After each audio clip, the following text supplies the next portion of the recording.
Magandang gabi po sa inyong lahat. Inyo pong narinig ang mga salitang ito sa gospel natin today. Woe to you. Yung ibang translation nito sa Tagalog ay sawimpalad kayo. Ang ginamit ngayon sa gospel ay kawawa kayo.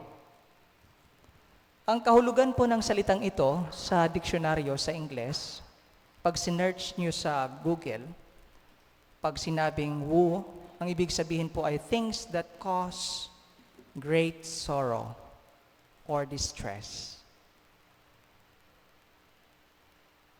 Things that cause great sorrow to us. Ito yung mga bagay na caused great sorrow to Jesus. Ano iyon? Well, okay naman ang pagbabayad ng tax, ng tithes. Pero yung kinalungkot ni Jesus ay kinaligtaan nila ang mas mahalagang bagay, ang pagtulong sa kapwa at pagsamba sa Diyos.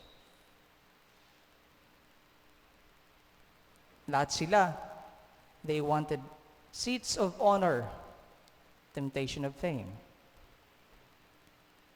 Yung mga lawmakers, well, in-implement nila yung law, pero sila mismo ay hindi sumusunod. Mga tao lang pinagagawa nila.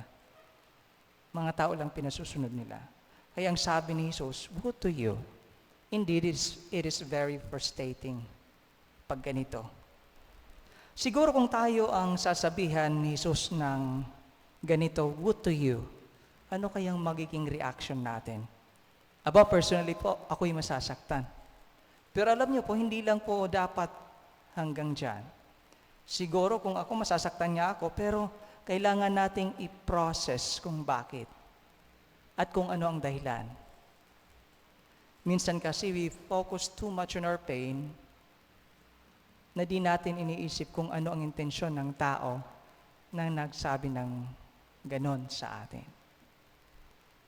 At dito sa gospel na ito, I believe Jesus was trying to correct them, to teach them, to remind them kung ano ang mga mas mahalagang bagay. Alam niyo, ang unang hakbang sa pagbabago is always acceptance. Ang tanggapin natin na tayo'y mahina, na tayo nagkamali. Sa gospel, ating nakita yung reaction ng lawmakers. Ang sabi nila, Panginoon, kami po'y na-insulto. At hanggang dun na lang sila. Kami po'y na-insulto. Hindi nila inisip, ano kayang intensyon ni Jesus? Kung bakit sinabihan tayo? Ano kayang intensyon ni Jesus kung bakit ni-remind tayo? Hindi po pwede na hanggang doon na lang masakit. Hindi po pwedeng ganon. Kaming mga pari, sometimes nire-remind namin kayo and sometimes it hurts. It hurts. Pero we need to process it. Kailangan nating iproseso. I believe in God calls us or reminds us of our faults by saying, woe to you.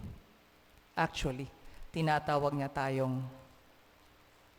i-remind niya tayong may kailangan tayong baguhin. May kailangan tayong baguhin. At sana, ma-process natin ito para mas mapalapit tayo sa ating Panginoon.